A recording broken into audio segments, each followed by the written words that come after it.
Hi hello ಎಲ್ಲರೂ ಹೇಗಿದ್ದೀರಾ? Welcome back to Sonugiri Kannada vlogs. ಇವತ್ತಿನ ವ್ಲಾಗಲ್ಲಿ ನಾನು ಹೇಗೆ ಚಿಕನ್ ಗ್ರೇವಿ ಮಾಡ್ತೀನಿ ಅನ್ನೋದನ್ನ ಈ ವ್ಲಾಗಲ್ಲಿ ತೋರಿಸ್ಕೊಡ್ತಾ ಇದ್ದೀನಿ. ವೀಡಿಯೋನ ಎಲ್ಲೂ ಸ್ಕಿಪ್ ಮಾಡದೆ ಕೊನೆವರೆಗೂ ನೋಡಿ. ಇಲ್ಲಿ ಮೊದಲನೇದಾಗಿ ನಾನು ರುಬ್ಕೊಳ್ಳೋದಕ್ಕೆ ಒಂದು ಮಿಕ್ಸಿ ಜಾರ್ಗೆ ಒಂದು 4 ಒಣಮೆಣ್ಸಿನ್ಕಾಯಿ, ಒಂದು ಅರ್ಧ ಇಂಚು ಶುಂಠಿ, ಒಂದು ಗೆಡ್ಡೆ ಬೆಳ್ಳುಳ್ಳಿ, ಒಂದು ಸಣ್ಣ ಈರುಳ್ಳಿ ಮತ್ತು ಒಂದು ಸಣ್ಣ ಸೈಜ್ ಟೊಮೊಟೊ ಮತ್ತು ಕೊತ್ತಂಬರಿ ಸೊಪ್ಪು ಮತ್ತು ಒಂದು 3ರಿಂದ 4 ಮೆಣಸಿನ್ಕಾಳು ಮತ್ತು ಚಕ್ಕೆ, ಒಂದು 3 ಇಲ್ಲ 4 ಲವಂಗ ಮತ್ತು ಸ್ವಲ್ಪ ಮಸಾಲೆ ಗಟ್ಟಿ ಬರಲಿ ಅಂದ್ಬಿಟ್ಟು ಒಂದು ಸ್ವಲ್ಪ ಹುರ್ಗಡ್ಲೆ, ಒಂದೇ ಒಂದು ಸ್ವಲ್ಪ ಚಿಕ್ಕ ಲೋಟಲ್ಲಿ ಒಂದು ಅರ್ಧ ಲೋಟ ಆಗೋಷ್ಟು ನೀರು ಅಷ್ಟನ್ನು ಹಾಕ್ಕೊಂಡು ಗ್ರೈಂಡ್ ಮಾಡ್ಕೊಳ್ಳಿ. ಮತ್ತು ಇಲ್ಲಿ ಒಗ್ಗರಣೆಗೆ ಈರುಳ್ಳಿ, ಟೊಮೊಟೊ, ಕೊತ್ತಂಬರಿ ಸೊಪ್ಪು ಮತ್ತು ಇದಕ್ಕೆ ಇಂಗ್ರೀಡಿಯೆಂಟ್ಸ್ ಬಂದು ಚಿಕನ್ ಮಸಾಲ, ಗರಂ ಮಸಾಲ ಮತ್ತು ಸ್ವಲ್ಪ ಅರಿಶಿಣದ ಪುಡಿ ಇಷ್ಟನ್ನು ತೊಗೊಂಡಿದ್ದೀನಿ. ಮತ್ತು ಕುಕ್ಕಿಂಗ್ ಆಯಿಲ್, ನೀವು ಯಾವ ಕುಕ್ಕಿಂಗ್ ಆಯಿಲ್ ಯೂಸ್ ಮಾಡ್ತೀರೋ ಆ ಕುಕ್ಕಿಂಗ್ ಆಯಿಲ್ನ ತೊಗೊಳ್ಳಿ.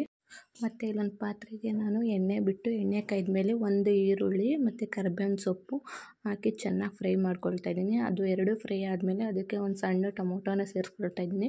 ಇಲ್ಲಿ ನಾನು ರುಬ್ಬೋದಕ್ಕೂ ಸೇರಿಸ್ಕೊಂಡಿದ್ದೆ ಮತ್ತು ಒಗ್ಗರಣೆಗೂ ಸೇರಿಸ್ಕೊಳ್ತಾ ಇದ್ದೀನಿ. ಮತ್ತು ಇಲ್ಲಿ ಏನು ನಾನು ಚಿಕನ್ನ ತೊಳೆದು ಇಟ್ಕೊಂಡಿದ್ದೆ ಆ ಚಿಕನ್ನಾಗ ಆ್ಯಡ್ ಮಾಡ್ಕೊಳ್ತಾ ಇದ್ದೀನಿ. ನೋಡ್ತಾ ಇರ್ಬೋದು. ಆ್ಯಡ್ ಮಾಡಿಕೊಂಡು ಅದಕ್ಕೆ ಒಂದು ಒಳ್ಳೆ ಮಿಕ್ಸ್ನ ಕೊಟ್ಟು ರುಚಿಗೆ ಎಷ್ಟು ಬೇಕೋ ಅಷ್ಟನ್ನು ಉಪ್ಪು ಹಾಕ್ಕೊಂಡು ಮತ್ತೆ ಒಂದು ಮಿಕ್ಸ್ ಕೊಡ್ತಾ ಇದ್ದೀನಿ. ಅದಾದಮೇಲೆ ಸ್ವಲ್ಪ ಫ್ಲೇವರ್ಗೆ ಅರಿಶಿಣದ ಪುಡಿ ಹಾಕಿ ಚೆನ್ನಾಗಿ ಮಿಕ್ಸ್ ಮಾಡಬೇಕು. ಮಿಕ್ಸ್ ಆದಮೇಲೆ ಅದಕ್ಕೆ ನಾವು ಏನು ರುಬ್ಬಿ ಇಟ್ಕೊಂಡಿದ್ದೋ ಮಸಾಲಾನ ಅದಕ್ಕೆ ಆ್ಯಡ್ ಮಾಡ್ತಾಯಿದ್ದೀನಿ. ಇದಕ್ಕೆ ನಾನು ಪುದೀನ ಸೊಪ್ಪು ಒಂದು ಹಾಕಬೇಕಾಗಿತ್ತು, ನಮ್ಮ ಮನೇಲಿ ಇರಲಿಲ್ಲ, ಅದಕ್ಕೋಸ್ಕರ ಸ್ಕಿಪ್ ಮಾಡಿದ್ದೀನಿ. ನಿಮ್ಮ ಮನೇಲಿದ್ದರೆ ಹಾಕ್ಕೊಳ್ಳಿ. ಮತ್ತು ಇದಕ್ಕೆ ನಾನು ಸ್ವಲ್ಪ ಗರಂ ಮಸಾಲ ಮತ್ತು ಚಿಕನ್ ಮಸಾಲ, ನಿಮಗೆ ಬೇಕು ಅಂದರೆ ಸ್ಪೈಸಿಗೆ ಹಾಕ್ಕೋಬೋದು, ಇಲ್ಲಾಂದರೆ ಸ್ಕಿಪ್ ಮಾಡ್ಬೋದು, ಹಾಗೆ ಮಾಡ್ಕೊಬೋದು. ನನಗೆ ಇಷ್ಟ ಆಗಿರೋದ್ರಿಂದ ಇಲ್ಲಿ ನಾನು ಈ 2 ಸ್ಪೈಸ್ನ ಹಾಕ್ಕೊತಾ ಇದ್ದೀನಿ. ಅದು ಹಾಕ್ಕೊಂಡ್ಮೇಲೆ ಒಂದು ಒಳ್ಳೆ ಕುದಿ ಬರೋ ಗಂಟ ಚೆನ್ನಾಗಿ ಕಾಯಬೇಕು. ಅದಾದಮೇಲೆ ಲಾಸ್ಟಲ್ಲಿ ಸ್ವಲ್ಪ ಕೊತ್ತಂಬರಿ ಸೊಪ್ಪನ್ನ ಉದುರಿಸ್ಬೇಕು. ಅದೇ ಹೇಳ್ದಂಗೆ ಪುದೀನ ಸೊಪ್ಪಿದ್ದರೆ ಪುದೀನ ಸೊಪ್ಪು ಕೂಡ ಕಟ್ ಮಾಡಿ ಹಾಕ್ಕೊಬೋದು, ಚೆನ್ನಾಗಿರುತ್ತೆ.